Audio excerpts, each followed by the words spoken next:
tentang penderitaan dan bagaimana respon kita dengan penderitaan yang terjadi di dalam kehidupan kita. Dalam ibadah kita beberapa saat ini saya sudah pernah menyampaikan bahwa penderitaan itu secara umum berasal dari 3 sumber. Sumber pertama dari penderitaan adalah iblis dan setan-setan yang menyerang kehidupan kita.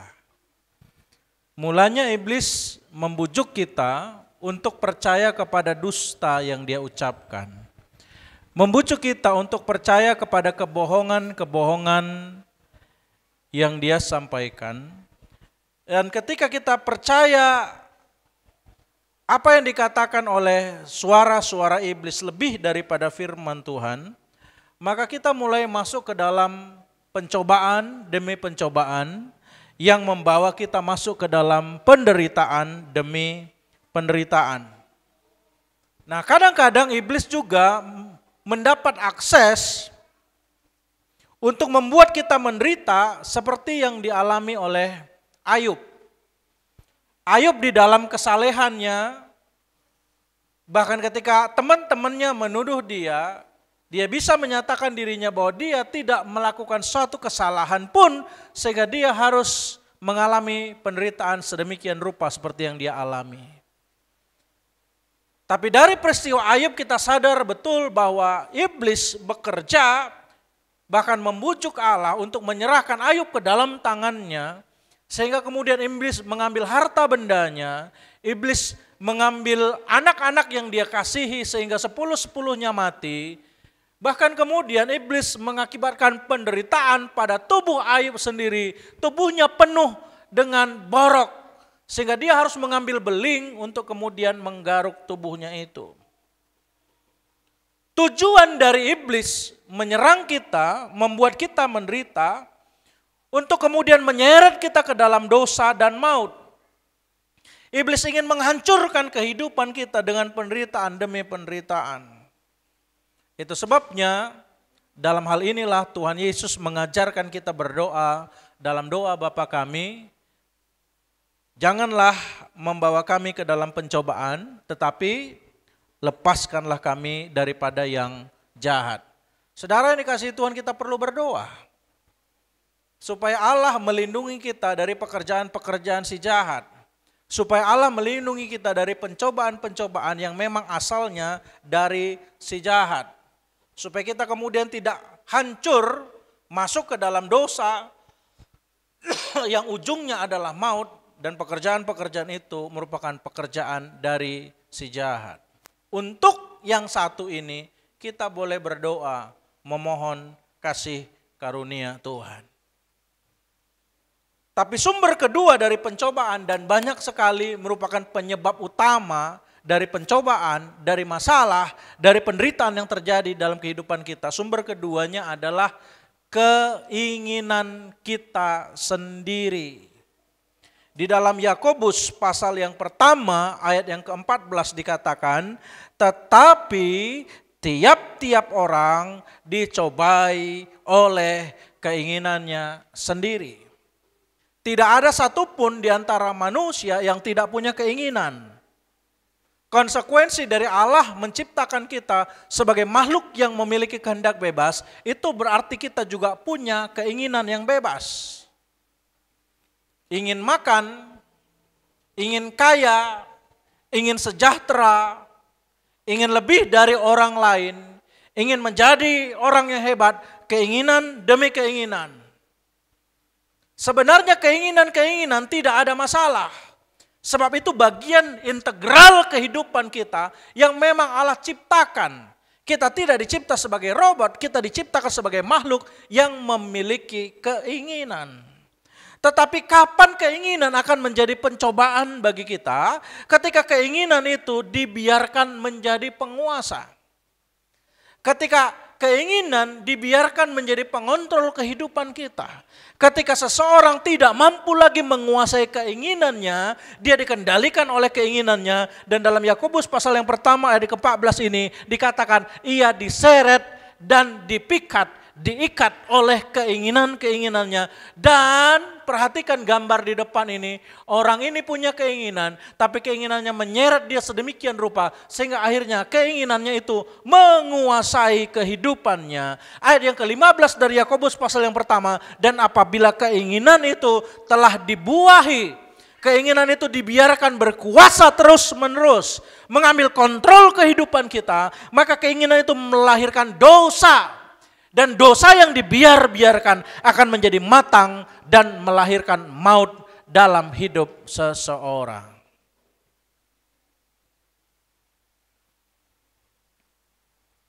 Banyak persentase penderitaan yang kita hadapi bukan karena iblis.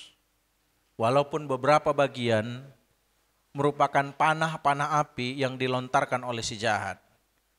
Bagaimanapun Alkitab menggambarkan bahwa iblis adalah musuh, singa yang mengaum-aum, yang selalu mencari mangsa yang dapat ditelannya, dibinasakannya.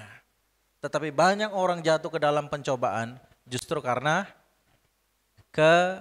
keinginan sendiri yang tidak dikuasai sedemikian rupa. Tapi ada sumber yang ketiga dari pencobaan, masalah, dan penderitaan yang kita alami. Sebagian orang mungkin tidak menduga ini. Tapi saya mau ajar kita bahwa ternyata Allah pun bisa menjadi sumber pencobaan dalam kehidupan kita. Abraham, orang beriman itu, bapa yang beriman itu, sebelum dia mengalami pengungkapan bahwa Allah adalah Jehovah Jireh di atas gunung Moria, Allah meminta Abraham mencobai dia untuk mempersembahkan Ishak, anaknya yang sangat dia kasihi. Tapi pencobaan yang berasal dari Allah berbeda dari pencobaan yang berasal dari iblis. Kalau iblis mencobai seseorang untuk menghancurkan seseorang, maka Allah mencobai seseorang untuk memurnikan orang tersebut. Allah mencobai seseorang untuk membersihkan orang tersebut. Karena Allah punya rencana yang indah buat orang tersebut.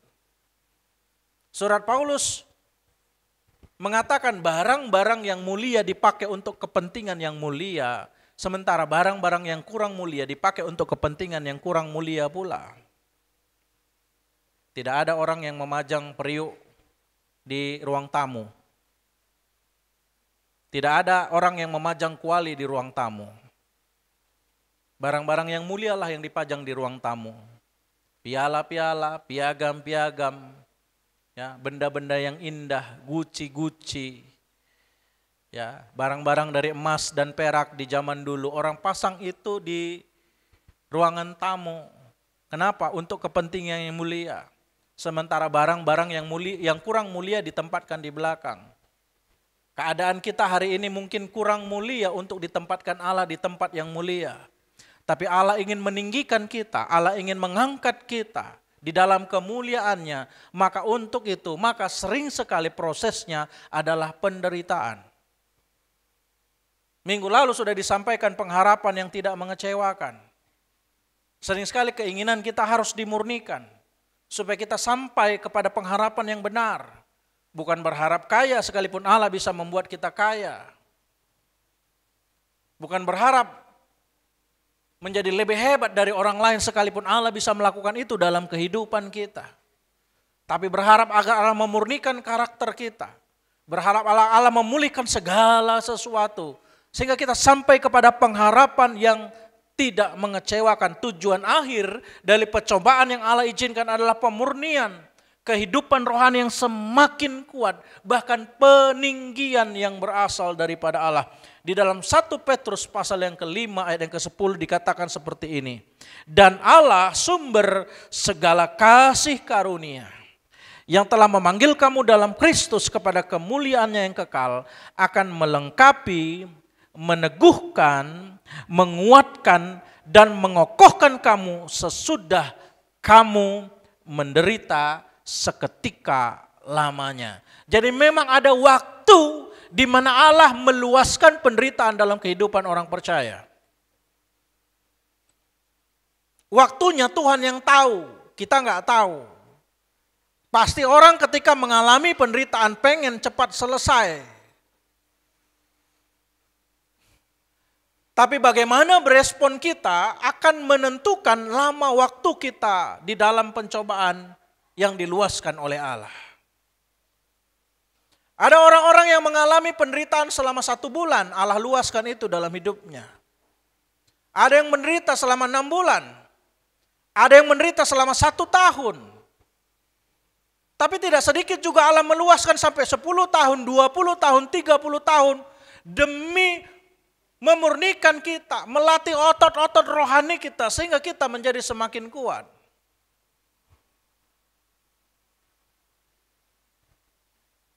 Kalau kita berolahraga setelah lama tidak berolahraga, contohnya angkat berat, atau bermain badminton, atau bermain sepak bola, maka kita akan merasa bahwa otot-otot kita begitu lelah, begitu letih, sakit. Kenapa? Karena ada bagian-bagian otot kita yang robek. Ada lemak-lemak yang harus dibakar sehingga kita makin sehat. Ada racun-racun yang didetox sehingga kita semakin sehat. Tapi ketika kita bertahan dalam proses itu, terus menikmati, terus olahraga konsisten, lama-lama kita akan mendapatkan otot yang kuat, masa otot yang bertambah banyak karena kecenderungan semakin lama masa otot berkurang sehingga orang bisa menjadi lumpuh, sulit berjalan, kurang kekuatan, stamina dan lain sebagainya. Allah tidak ingin kita berakhir menjadi orang Kristen yang lumpuh. Allah tidak ingin kita berakhir menjadi orang Kristen yang tak berdaya. Makin lama bukannya makin kuat di dalam Tuhan, makin lama makin lemah dan makin lemah. Dan untuk melatih otot-otot rohani, Allah sering kali meluaskan penderitaan terjadi dalam hidup kita. Masalah terjadi dalam hidup kita. Tantangan terjadi dalam hidup kita. Supaya apa? Supaya melalui tantangan dia memperlengkapi kehidupan kita. Supaya melalui tantangan dia meneguhkan kita. Supaya melalui masalah dia menguatkan kita. Supaya melalui penderitaan kita menjadi semakin kokoh, semakin kuat. Dan dalam versi FAYH indah ayat ini dikatakan seperti ini. Saudara, sesudah saudara menderita sesaat lamanya, Allah kita yang penuh kebaikan. Jadi dia Allah yang baik.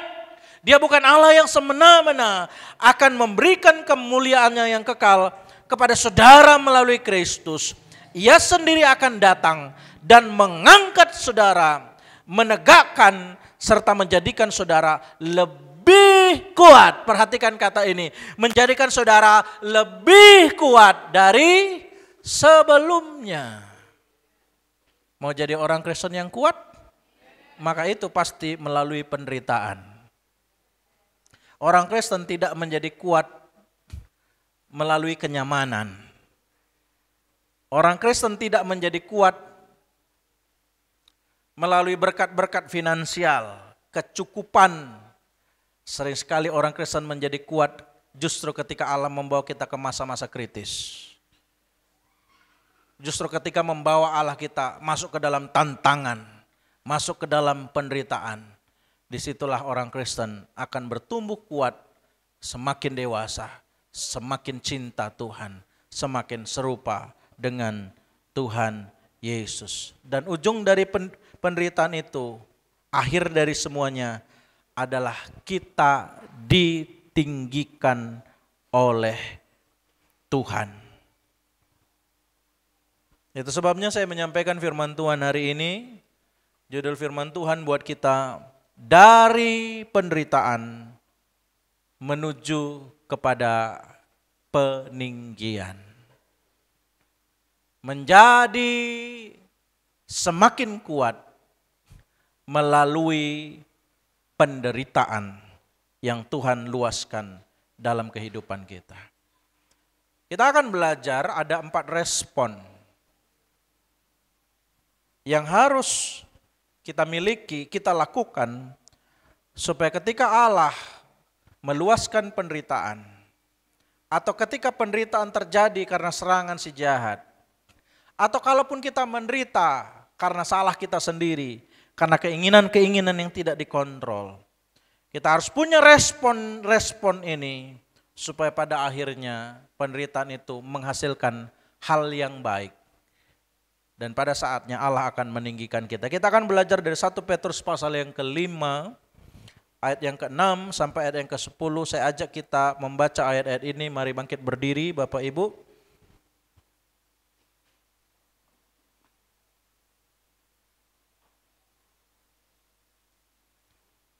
Satu Petrus pasal yang ke-5, ayat yang ke-6 sampai ayat yang ke-10 kita akan membaca bersama-sama ayat-ayat ini. 1, 2, 3. Karena itu rendahkanlah dirimu di bawah tangan Tuhan yang kuat, supaya kamu ditinggikannya pada, jadi ada waktunya di mana Allah meninggikan. Ayat yang ke-7, serahkanlah segala kekhawatiranmu kepadanya, sebab ia yang memelihara kamu. Ayat yang ke-8, sadarlah dan berjaga-jagalah, lawanmu si iblis berjalan keliling sama seperti singa yang mengaum-aum dan mencari orang yang dapat ditelannya. 9, lawanlah dia dengan iman yang teguh, sebab kamu tahu bahwa semua saudaramu di seluruh dunia menanggung penderitaan yang sama. 10, dan Allah sumber segala kasih karunia yang telah memanggil kamu dalam Kristus kepada kemuliaannya yang kekal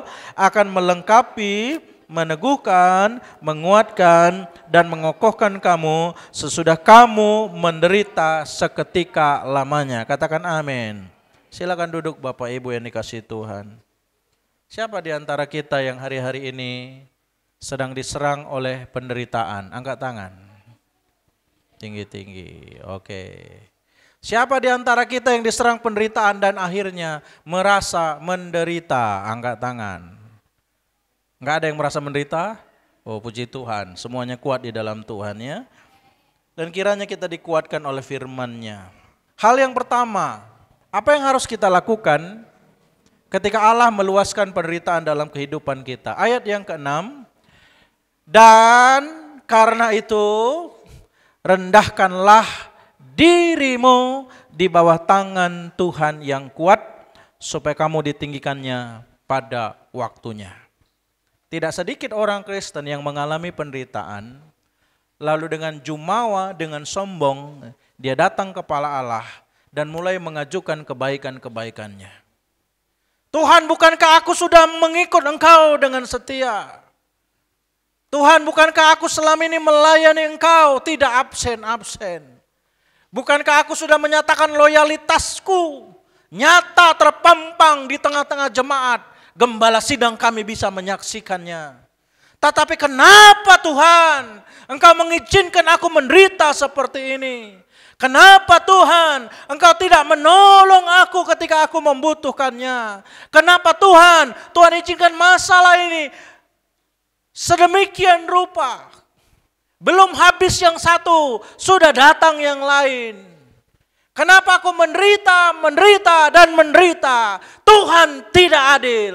Aku kecewa sama Tuhan. Aku marah sama Tuhan. Sering orang dengan jumawa datang dengan sombong.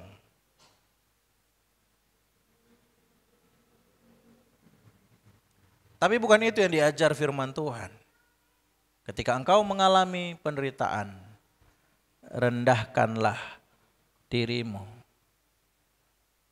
di bawah tangan Tuhan yang kuat. Bukan Tuhan tidak kuat untuk menolong. Bukan Tuhan tidak mampu untuk menyelamatkan. Bukan Tuhan tidak bisa menyelesaikan persoalan. Apa yang harus kita lakukan? Bagian dari merendahkan diri, kita perlu introspeksi diri. Rendahkanlah dirimu. Telisiklah apa yang sedang terjadi dalam hidupmu. Sadarlah apa yang sedang terjadi. Hasil dari introspeksi diri tidak harus selalu ujungnya adalah, oh berarti saya yang salah. Tidak selalu begitu. Waktu Ayub mengintrospeksi dirinya, ketika sahabat-sahabatnya menyerangnya dan berkata, pasti karena hidupmu fasik.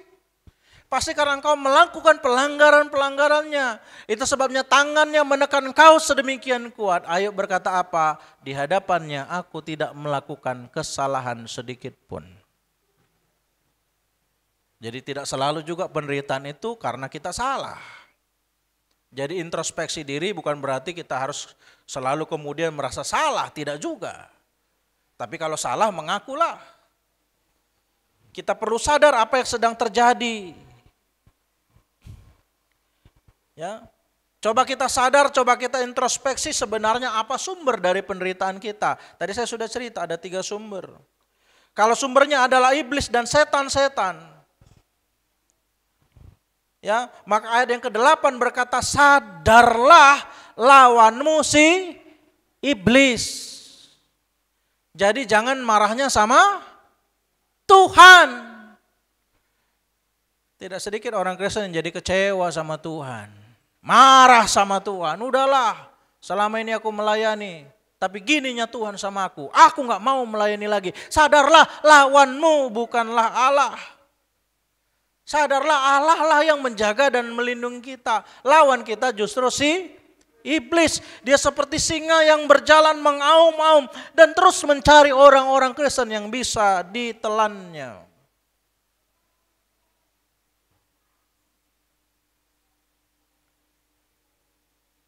Kalau setelah kita introspeksi diri ternyata penyebabnya adalah kesalahan kita sendiri, karena keinginan-keinginan yang tidak kita kontrol, maka bertobatlah,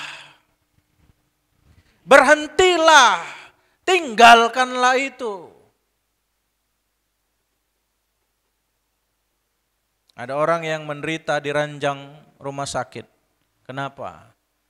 Karena nafsu makan. Nafsu makan pun keinginan. Iya kan? Keinginan gak selalu dosa. Tapi bisa melahirkan penderitaan kalau gak dikontrol. Makan sembarangan. Ya kan?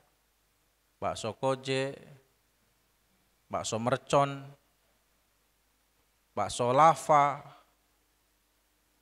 Segala jenis bakso dimakan. Bakso bakar, bakso goreng, bakso tahu.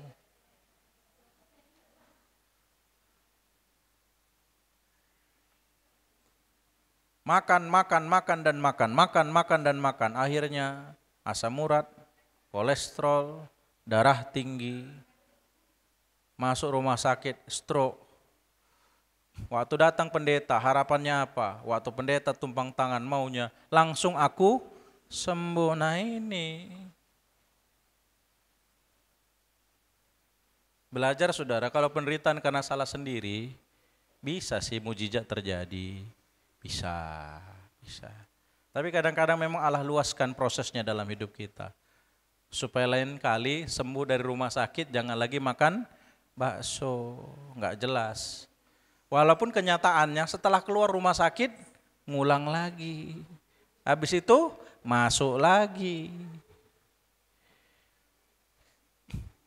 Beberapa orang sakit karena nggak bisa kendalikan emosinya, marah terus.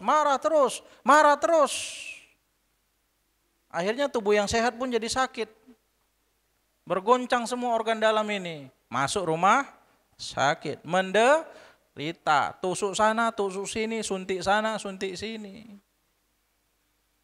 Capek.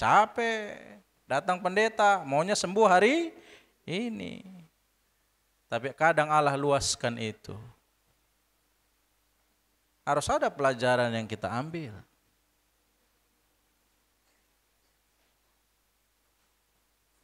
Ada orang yang ingin kaya, lalu dia korupsi. Habis itu masuk penjara, datang pendeta besuk, maunya mujizat Tuhan terjadi menjamah hakim supaya hari ini aku dikeluarkan dari penjara. Jalani prosesnya.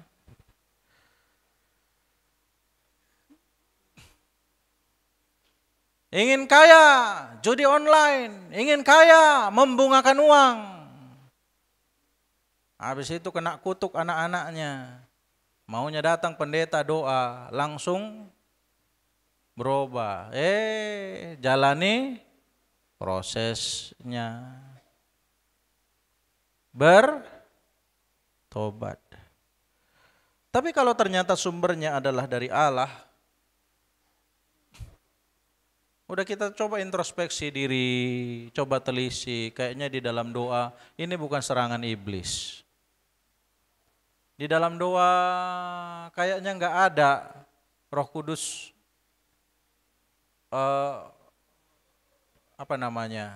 kau salah ini salah itu gitu. Tapi kita lebih melihat itu sebagai memang proses yang Allah luaskan untuk memurnikan kita. Atau mungkin kadang-kadang kita nggak mengerti. Kadang ku tak mengerti. Sering ya. Jalan-jalanmu Tuhan, bagai di belantara yang kelam. Kayaknya gelap kali hidup ini. Maka bolehlah kita bernyanyi, ajarku mengerti segala rencanamu. Ada orang yang buta dari lahirnya. Orang-orang Yahudi bertanya sama Yesus, siapa yang berdosa, orang ini ataukah orang tuanya? Yesus berkata, bukan orang tuanya, bukan pula dia, tetapi supaya Allah dimuliakan melalui dia. Jadi kadang-kadang Allah meluaskan sesuatu terjadi karena Allah punya rencana dalam kehidupan kita. Maka kalau itulah memang ikhlaslah. Bukan salah saudara, bukan pekerjaan iblis. Memang Allah luaskan, ikhlas.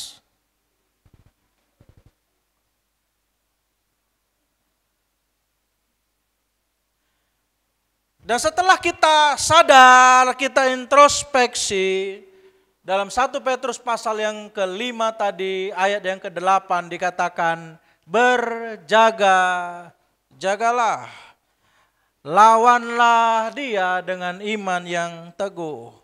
Hal yang kedua yang harus kita lakukan adalah masukilah peperangan rohani. Mulailah berdoa. Mulailah masuk dalam mode pertempuran. Efesus pasal yang ke-6 berkata, musuh kita bukanlah darah dan daging. Kalau memang penderitaan-penderitaan kita adalah berasal dari si jahat, si iblis, maka saudara mulailah berdoa. Masuklah dalam peperangan rohani dan perangilah pekerjaan-pekerjaan si jahat. Perangilah pekerjaan-pekerjaan si iblis. Mari kita buka Efesus pasal yang ke-6.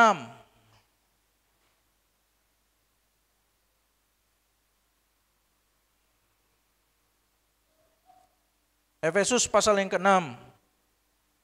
Ayat yang ke-10. Akhirnya hendaklah kamu kuat di dalam Tuhan, di dalam kekuatan kuasanya. Dalam bahasa asli, kira-kira begini, kamu gak bisa kuat dari dalam dirimu sendiri, kamu butuh kekuatan dari luar. Dan itu adalah kekuatan dari Allah, kekuatan kuasanya. 11. Kenakanlah seluruh perlengkapan senjata Allah supaya kamu dapat bertahan melawan tipu muslihat iblis. Iblis itu sering sekali menyerang kita.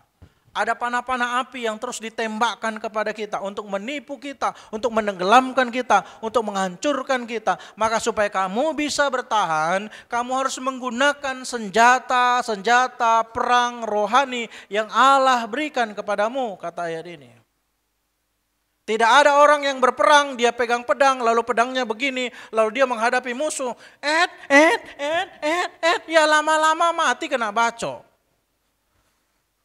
Gunakan perisainya, gunakan pedangnya untuk menyerang.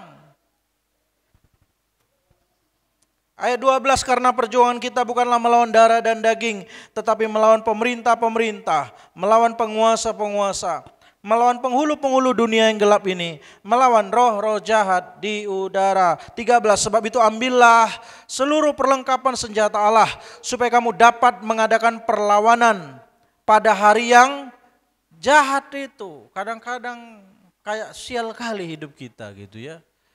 Kayaknya kok kayak berantakan semua. supaya kamu bisa melawan. Ayat 14, jadi berdirilah tegap, milikilah ikat pinggang kebenaran, belajarlah hidup benar, berbaju jirakan keadilan, kakimu berkasutkan kerelaan memberitakan Injil damai sejahtera. Dalam segala keadaan pergunakanlah perisai iman. Nanti saya terangkan ini di poin berikutnya. Gunakanlah perisai iman supaya, sebab dengan perisai itu kamu akan dapat memadamkan semua panah api dari si jahat, dan terimalah ketopong keselamatan dan pedang roh, yaitu firman Allah, dalam segala doa dan permohonan. Dari semua senjata-senjata rohani ini, hanya satu senjata untuk menyerang. Selebihnya senjata bertahan. Kenapa begitu? Karena kita manusia yang penuh dengan kelemahan, terlalu banyak hal yang harus ditutupi di kita. Maka pakai ketopong keselamatan, pakai baju jira, pakai ikat pinggang, pakai kasut, pakai tameng, perisai, iman. Tapi untuk menyerang pekerjaan-pekerjaan si jahat, kamu perlu pedang roh. Dan pedang roh itu adalah firman Allah. Bukan hanya firman Allah yang dibaca, tetapi firman Allah dalam segala doa dan permohonan. Apa maksudnya firman Allah dalam segala doa dan permohonan? Sebab firman Allah di situ koma, tidak selesai dia. Firman Allah dalam segala doa dan permohonan. Apa itu firman Allah dalam segala doa dan permohonan? Doakanlah firman Allah yang engkau baca. Pakailah firman Allah sebagai senjata perang dalam peperangan rohani, dalam pergumulan, dalam doa-doa saudara. Allahku dalam firman-Nya Yesaya 53 berkata, oleh bilur-bilurnya aku menjadi sembuh. Itu sebabnya aku percaya bilur-bilur Yesus adalah bilur yang berkuasa untuk melenyapkan sakit penyakit. Dan di dalam nama Tuhan Yesus, aku menyerang setiap penyebab sakit penyakit yang ada di dalam tubuhku. Serangan-serangan iblis yang membuat aku sakit, sekarang aku lenyapkan di dalam nama Tuhan Yesus Kristus. Aku menerima kesembuhan oleh bilur-bilur Yesus yang berkuasa. Firman-Mu berkata, Dia sudah menjadi miskin bagi kita supaya di dalam Dia kita diberkaya. Maka sekarang di dalam nama Tuhan Yesus Kristus, aku memerangi setiap kemiskinan-kemiskinan yang menyerang aku, kekurangan-kekurangan yang membuat aku mengalami kesulitan-kesulitan finansial sehingga aku tidak bisa sejahtera dalam hidupku. Oleh nama Yesus yang berkuasa, roh-roh kemiskinan aku perangi, aku dicukupkan, Allahku menyediakan aku. Sebab firman-Mu berjanji, Allahku akan mencukupi segala keperluanku menurut kekayaan dan kemuliaannya di dalam Kristus Yesus. Firman-Mu berkata dalam Mazmur 23, Tuhan adalah gembalaku, tidak akan kekurangan aku. Aku perkatakan ayat itu untuk kehidupanku. Aku tidak akan kekurangan. Roh-roh kekurangan sekarang tinggalkan aku. Serangan-serangan iblis yang membuat aku kekurangan, tinggalkan aku di dalam nama Tuhan Yesus Kristus. Firman-Mu berkata, jangan kamu khawatir, burung-burung di udara dipelihara oleh Allah. Aku berkata kepada roh-roh kekhawatiran yang sering sekali menyerang hatiku sehingga imanku tidak bertumbuh, sehingga pertolongan Allah tidak terjadi dalam kehidupanku. Kekhawatiran aku kalahkan, lenyapkan oleh firman Allah, oleh kuasa firman Allah dalam nama Yesus. Kekhawatiran lenyap, tinggalkan aku. Semakin banyak saudara tahu firman Tuhan, semakin banyak firman itu melekat di dalam pikiran dan hati saudara, semakin banyak pedang yang saudara bisa gunakan untuk menyerang pekerjaan-pekerjaan si jahat. Tapi kalau satu pun di antara ayat itu saudara tidak hafal, setidak-tidaknya waktu saudara baca firman Tuhan, dapat ayat yang mengena, tutup mata saudara dan mulai berdoa.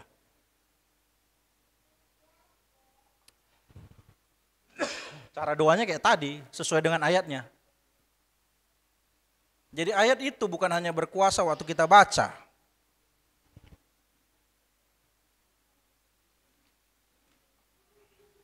Kalau saudara susah tidur, ada enggak ayatnya? Kalau saudara susah tidur, ada enggak ayatnya? Nah ini repot kan? Yang ada sering terjadi apa? Diambil Alkitab, ditaruhnya Alkitab di bawah bantal, berharap Alkitab yang di bawah bantalnya menghipnotis dia, lalu membuat dia gampang tidur. Enggak akan terjadi. Apa yang saudara harus katakan? Apa yang saudara harus lakukan? Saudara harus doakan, perkatakan firman Tuhan. Masuk dalam peperangan rohani. Firman-Mu berkata kepadaku bahwa Engkau memberikan kepada yang dikasihi ketika aku tidur. Mataku sulit untuk terlelap. Pikiran-pikiranku begitu meresahkan hatiku. Mengapa engkau gundah gulana, hai jiwaku? Mengapa engkau tidak tentram dalam batinku? Allah sumber segala damai sejahtera. Itu akan memelihara hati dan pikiranku di dalam Kristus Yesus. Dan di dalam nama Yesus, serangan-serangan insomnia, tinggalkan saya. Saya mau tidur nyenyak malam hari ini. Mimpi yang indah. Tuhan kasih visi dan berkat ketika aku tidur. Dalam nama Tuhan Yesus.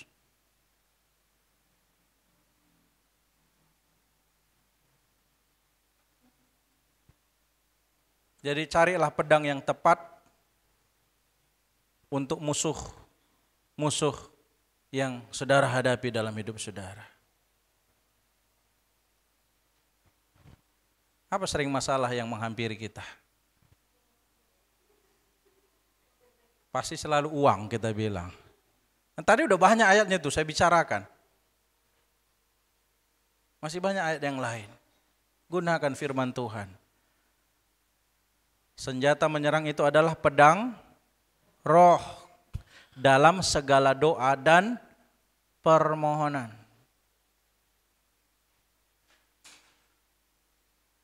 Iblis datang untuk mencuri dan membunuh dan membinasakan, tapi engkau datang untuk memberi hidup dan memberiku dalam segala kelimpahan. Sehingga aku berlimpah dalam iman, berlimpah dalam sukacita, dalam materi pun gak seret-seret.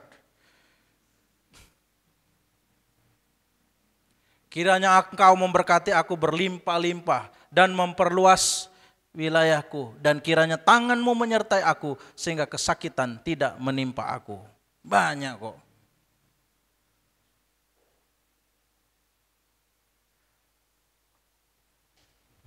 Tuhan, belakangan ini santer kemalingan di daerah kami ini. Tapi firman-Mu berkata, tidak pernah terlelap dan tidak pernah tertidur penjaga Israel. Engkaulah yang akan menjaga kediaman kami dari orang-orang yang mau maling dan berniat jahat. Usaha-usaha orang yang jahat dan usaha untuk maling sekarang aku tolak dalam nama Tuhan Yesus. Firman-Mu berkata, engkau membuat malaikat-malaikatmu berkemah di sekeliling orang-orang yang takut akan Dia. Aku berharap kepadamu Tuhan, aku mengandalkan-Mu dan aku minta sekarang penyertaan Tuhan. Aku minta malaikat-malaikat Tuhan, itu doa dalam permohonan. Aku minta malaikat-malaikat Tuhan, pagari rumah kami ini Tuhan. Pagari rumah Bapak Gembala, pagari rumah jemaat-jemaat Tuhan. Sekalipun orang-orang fasik kemalingan, tak satu pun kami kemalingan dalam nama Tuhan Yesus.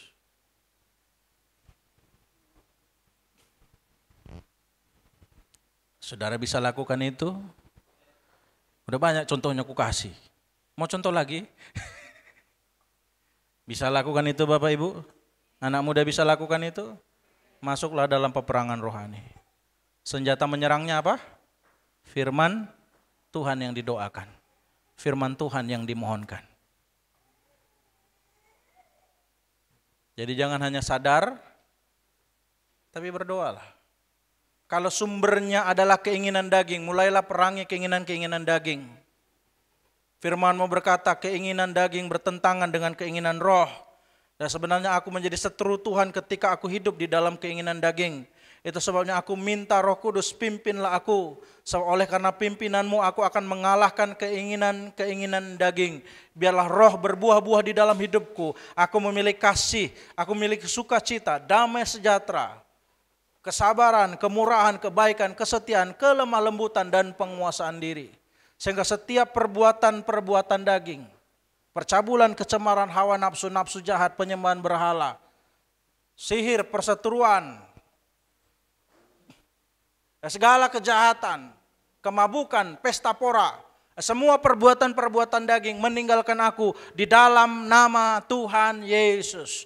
Aku jadi orang yang saleh, aku hidup di dalam kebenaran.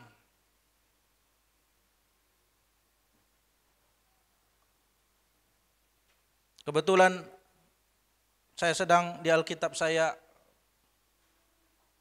sedang terbuka beberapa ayat. Saya baca misalnya, baca acak aja ya, Mazmur 90. Tuhan, Engkaulah tempat perteduhan kami turun-temurun. Engkaulah tempat peristirahatan. Aku sudah capek menghadapi masalahku Tuhan. Aku tidak mampu lagi. Engkaulah tempat beristirahatku. Kasih aku ketenangan Tuhan. Biar badai bergelora, aku tenang di dalam Engkau. Dalam nama Tuhan Yesus. Cabut rasa gundah gulana dari pikiranku Tuhan. Capek kali aku mikirin ini semua. Udah stres aku. Mau aku berhenti mikir, nggak bisa aku berhenti mikir. Nyerang terus sampai nyut-nyut kepalaku ini. Udah naik tensiku sampai 200. Dalam nama Tuhan Yesus, Engkau tempat perteduhanku. Aku berteduh di dalam Engkau. Di dalam Engkau aku tenang. Dalam nama Yesus Kristus. Orang benar akan bertunas seperti pohon korma, akan tumbuh subur seperti aras di Libanon. Tapi anak-anakku Tuhan, hari ini seperti semak duri dalam kehidupanku. Capek kali aku menghadapinya. Tuhan, Engkaulah pertolonganku. Setiap benih-benih semak duri yang ditanam oleh iblis dalam kehidupan anakku, aku cabut dalam nama Yesus. Dan biarlah mereka menjadi benih-benih pohon korma yang bertumbuh subur seperti pohon aras di Libanon. Mereka yang ditanam di bait Allah akan bertunas di pelataran Allah, sehingga sampai masa tua pun mereka masih berbuah, menjadi gemuk dan segar. Untuk memberitakan bahwa Tuhan itu benar, bahwa Ia gunung batuku dan tidak ada kecurangan padanya. Dalam nama Tuhan Yesus anakku berubah. Amin.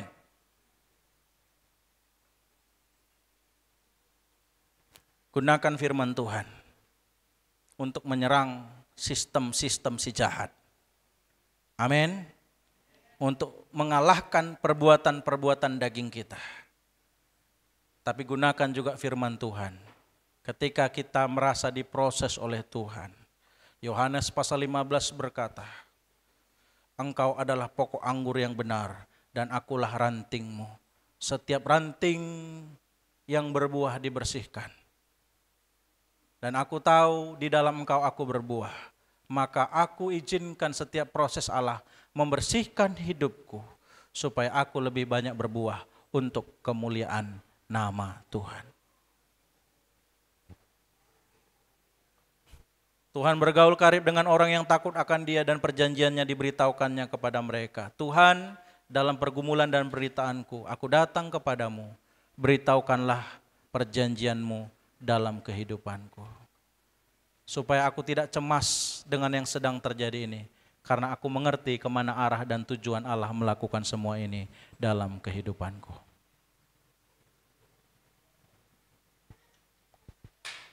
Saudara bisa lakukan? Kuatlah aminnya kalau bisa. Puji Tuhan. Selanjutnya yang ketiga. Kita baca bersama sekali lagi. 3 ya. Serahkanlah segala kekhawatiranmu kepadanya, sebab Ia yang memelihara kamu. Ini berhubungan dengan perisai iman. Ketika kita menghadapi penderitaan, imannya jangan runtuh. Justru imannya harus dipakai. Supaya kita bisa memadamkan panah api si jahat. Berimanlah, percayalah. Iblis menipu, hancur kau sekali ini. Pakai imannya. Tidak, aku percaya kepada kata-kata firman Tuhan. Firman-Mu berkata, aku tahu rancangan apa yang ada padaku. Bukan rancangan kecelakaan, tapi rancangan yang mendatangkan hari depan yang penuh dengan harapan. Dan aku menyongsong masa depan yang kau sediakan bagiku di dalam nama Tuhan Yesus. Aku percaya janji-Mu ya dan amin. Kasih-Mu setia di dalam hidupku. Aku percaya anugerah-Mu besar, lebih dari semua yang dapat ku pinta. Ayendom itu bicara perisai. Kalau perisai kita rapuh, begitu kena panah, kena serangan, perisai itu akan retak, hancur, dan akhirnya mengenai kita. Sering sekali karena iman kita lemah, karena hati kita kecil, kita kena serangan. Karena hati kita lemah, kita kena serangan. Karena hati kita tidak kuat, beberapa serangan menancap ke hati kita. Akhirnya kita mulai kepahitan. Yang tadinya nggak mudah kepahitan, jadi gampang kepahitan.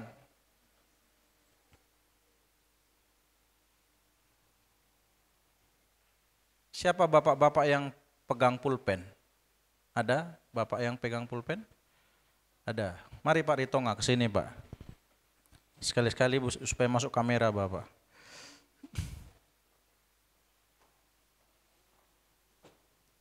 Ya. Nah sini Pak, nggak usah jauh-jauh Pak. Saya akan pakai ujung pulpen ini untuk menyerang tangan Pak Ritonga. Dan saya juga akan pakai ujung mic ini untuk menyerang tangan Pak Ritonga.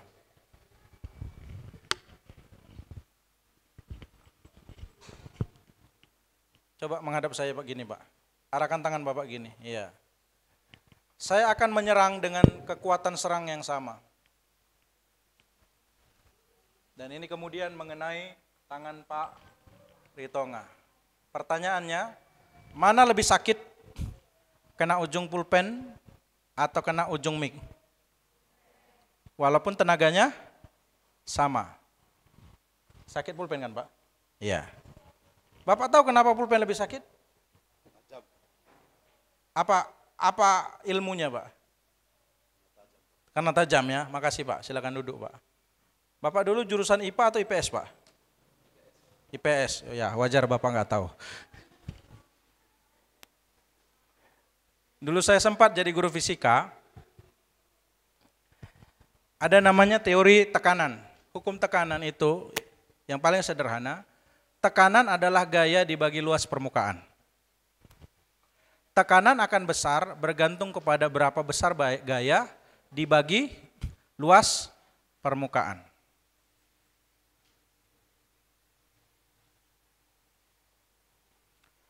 Nah sekarang Pak Sinaga, Pak Ritonga lagi. Sini Pak.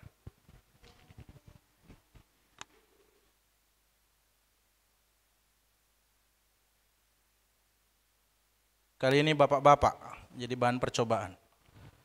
Ya.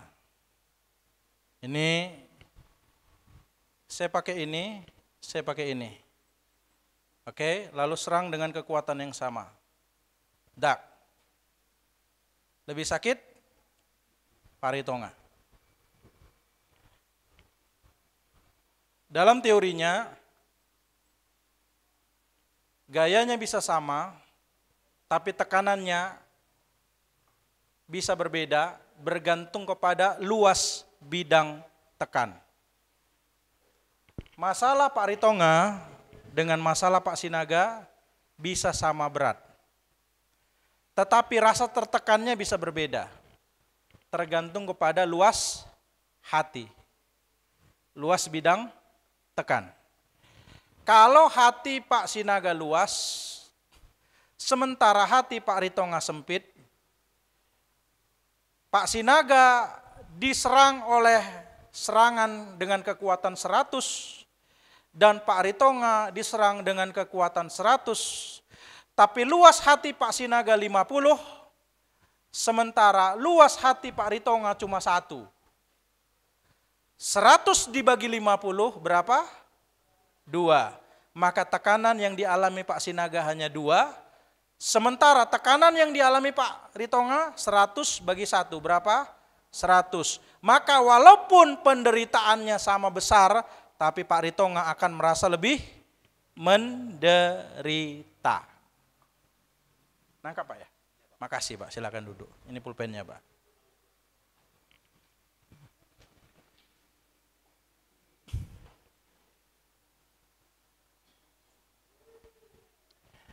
Ya, Bu Abraham, bukan ibu orang paling menderita di dunia ini. Iya kan? Kadang-kadang waktu kita mengalami masalah, kita merasa paling menderita. Iya. Ibu Sinaga bukan ibu yang paling menderita di dunia ini. Oh, mungkin lebih baik saya bilang, bukan ibu yang penderitaannya paling besar. Saya malah bisa balikkan. Serangan penderitaan ke Bapak Sinaga 500. Serangan penderitaan ke Pak Ritonga hanya 100. Tapi karena luas hati Pak Sinaga 250, sementara luas hati Pak Ritonga hanya 1, maka tekanan yang dialami Pak Sinaga hanya 2, sementara tekanan yang dialami Pak Ritonga 100. Padahal masalah yang dialami Pak Sinaga lebih besar. Jadi enggak usah anggar-anggar masalah, merasa masalah paling besar. Jangan playing victim, merasa diri korban. Apa yang harus dilakukan? Perbesar iman. Amin. Perbesar hati. Serahkanlah khawatirmu kepadanya. Hati kita yang harus dibesarkan. Maka waktu hati kita besar, besar pun masalah kita tidak akan merasa terlalu menderita. Tapi kalau hati kita kecil, kecil pun masalah kita bisa merasa sangat menderita.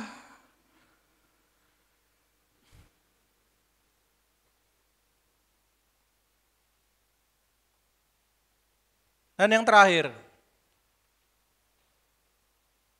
lawanlah dia dengan iman yang teguh, sebab kamu tahu bahwa, baca sama, semua saudaramu di seluruh dunia menanggung penderitaan yang sama. Ayat yang ke-10, dia akan melengkapi, meneguhkan, menguatkan dan mengokohkan kamu sesudah kamu menderita seketika lamanya. Hal yang terakhir, bertahanlah. Ingat, saudara bukan satu-satunya orang yang menderita. Seluruh saudaramu di dunia ini mengalami penderitaan. Jadi tolong ya, jangan merasa diri paling menderita. Semua orang Kristen menderita kok. Ada yang menderita karena masalah ekonomi. Ada yang bergumul dengan situasi keluarga, situasi anak, situasi pernikahan. Anak-anak muda ini udah tamat, gak ada kerjaan, menderita juga rasanya.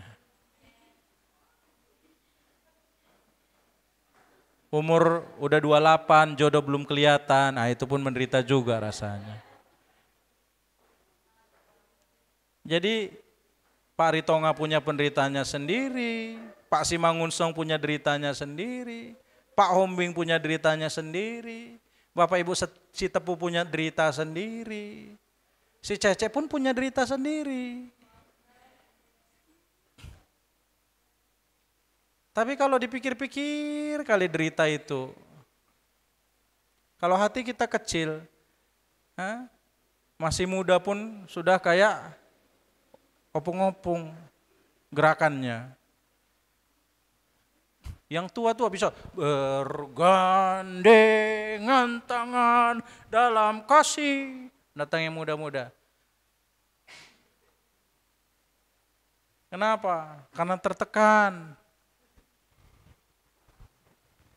Apa yang harus kita lakukan? Bertahanlah. Memang harus menderita seketika lamanya. Waktu kita mengalami penderitaan, doanya itu bukan Tuhan cepat-cepatlah selesai.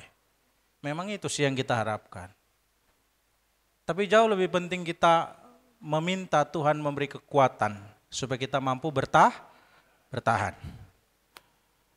Karena pasti selesai. Dalam Mazmur 34, 2 ayat lagi terakhir, ayat 20. Kemalangan orang benar banyak. Siapa suruh jadi orang benar? Hidup dalam Tuhan. Pemazmur berkata, kemalangan orang benar banyak, enggak sedikit. Tapi Tuhan melepaskan dia dari semua itu. Mazmur 55 ayat 23, kita baca bersama. Serahkanlah khawatirmu kepada Tuhan, maka Ia akan memelihara engkau. Tidak untuk selama-lamanya dibiarkannya orang benar itu goyah. Amin Tuhan, ini janji firman-Mu untuk hidupku. Aku sudah menderita setahun ini, capek kali aku hadapi masalahku. Tapi firman-Mu berkata, tidak selama-lamanya Engkau membiarkan aku digoyah, digocok oleh persoalan ini. Aku serahkan khawatirku kepada Tuhan dan aku meraih kemenangan dari Tuhan dalam nama Tuhan Yesus. Bertahanlah. Tuhan akan kasih kemenangan. Bertahanlah, Tuhan akan angkat dan tinggikan kita, bawa di level yang baru. Amin. Iya. Seperti emas yang dimurnikan, yang ditempatkan di tempat yang mulia. Enggak ada orang kalungnya dari aluminium atau kuali hitam-hitam dikalungkan, enggak. Yang orang kalungkan apa? Emas. Semakin mulia, semakin berat prosesnya. Dibakar di perapian. Enggak apa-apa Tuhan. Aku songsong rencana-Mu yang indah dalam kehidupanku. Kiranya kita dikuatkan oleh firman-Nya. Aku tahu hari-hari ini banyak yang menderita. Iya. Aku tahu itu. Tapi kiranya kita dikuatkan oleh firman-Nya. Introspeksi diri, penyebabnya apa? Masuklah dalam mode peperangan rohani. Gunakan firman-Nya sebagai senjata untuk menyerang. Dan gunakan iman sebagai senjata untuk bertahan. Berimanlah, perluaslah hati kita. Dan bertahanlah, ingat bukan kita sendiri yang menderita. Kiranya kita diteguhkan dan dimampukan sampai Tuhan memberikan kita kemenangan.